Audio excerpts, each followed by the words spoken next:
एक खबर इंदौर से सामने आ रही है, जहां उज्जैन में एक बच्ची से दुष्कर्म का मामला सामने आया। एमटीएच महिला अस्पताल में एक बच्ची को डिस्चार्ज किया है। तो फिलहाल बच्ची की हालत अब ठीक है।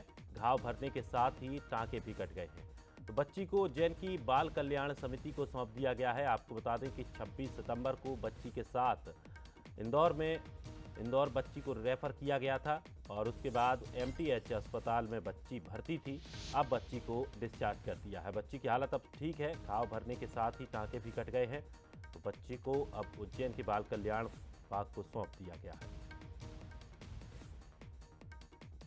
और चलिए, अधिक जानकारी के लिए हमारे सहयोगी पीयूष पारे जुड़ गए हैं। पीयूष, इंदौर उज्जैन में जो एक शर्मसार घटनाक्रम हुआ, उसके बाद अब बच्ची को एमटीएच महिला अस्पताल में भर्ती कराया गया था। बताया जा रहा है कि बच्ची अब डिस्चार्ज कर दी गई है। क्या अपडेट है? देखिए, बिल्कुल उज्जैन में जिस तरीके से बच्ची के साथ में घटना हुई थी, उसके बाद में उसकी हालत खराब हो गई थी, जिसके चलते उसे इंदौर के एमटीएच अस्पताल में रेफर किया गया था।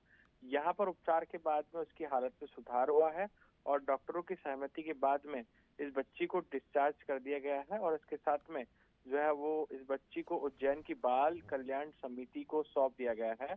हालांकि इस पुलिस की मौजूदगी में पूरी कार्रवाई की गई है।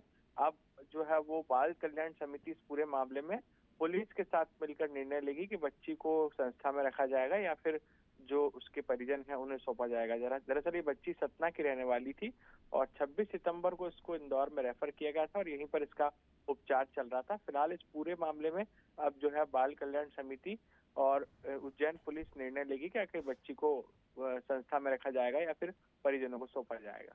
जी चलिए, शुक्रिया पीयूष जानकारी के लिए। तो बच्ची की हालत में सुधार है और घाव भरने के साथ ही बच्ची के टांके भी कट गए हैं। तो बच्ची को अब उज्जैन की बाल कल्याण समिति को सौंप दिया गया है।